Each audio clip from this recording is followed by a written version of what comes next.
গতকালই পশ্চিমবঙ্গে বিধানসভা ভোটের ফলাফলে গেরুয়া ঝড়ে উড়ে গিয়েছে তৃণমূল। আর পরের দিনই সস্ত্রীক মর্নিং ওয়াকে বেরিয়েছেন খড়গপুর সদরের বিজেপি প্রার্থী জয়ী দিলীপ ঘোষ এবং তিনি বললেন, আগেই যেমনটা বলেছিলেন পশ্চিমবঙ্গে বিজেপি 200-র বেশি আসন পাবে, তাই হয়েছে। যে রেজাল্ট হলো, মানে এই রেজাল্ট তো আপনাদের প্রত্যাশাই ছিল। আমি তো বলেইছিলাম জায়গা বদল হবে, 200-র বেশি হবে, সেটাই হয়ে গেছে। মানুষ যেভাবে পরিবর্তন করেছে, মানুষের ইচ্ছার প্রতিফলন হয়েছে।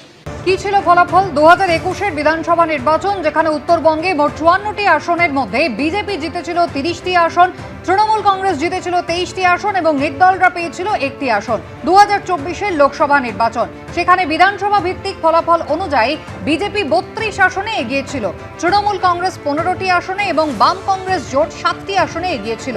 আর এবার 2026-এ গেরুয়া থাবায় কার্যত মিলিয়ে গেল উত্তরবঙ্গে তৃণমূল কংগ্রেস।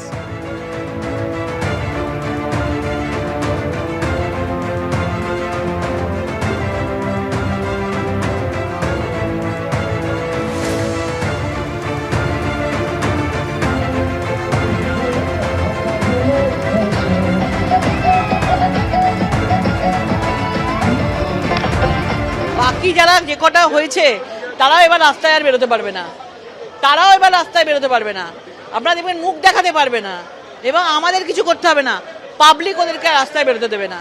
মানে যেভাবে নিশ্চিহ্ন হয়েছে, যে হাওয়া নিয়ে এসেছিল সুনামি নিয়ে, সেই সুনামি নিয়ে তারা একদম নিঃশেষ হয়ে গেছে। ক্যাম্পেইনের সময় ওটা ভাবিনি আমরা, ক্যাম্পেইনে যা দেখেছি, যা আমরা তো মানুষের চোখের দিকে তাকিয়ে বক্তৃতা করি, সেখানেও আমরা বুঝিনি কখনো যে এই জিনিসটা হতে পারে। মানুষের মনের মধ্যে পালস তো আছেই, সে তো নিশ্চয়ই হয়েছে যখন সেটা স্বীকার করে নিতেই হবে। এর সঙ্গে আর কি ব্যাপার আছে সেগুলোকেও আমাদের ভালোভাবে বিচার বিশ্লেষণ করতে হবে, যে কোথায় ত্রুটিটা, কোথায় কি জন্য হারলাম।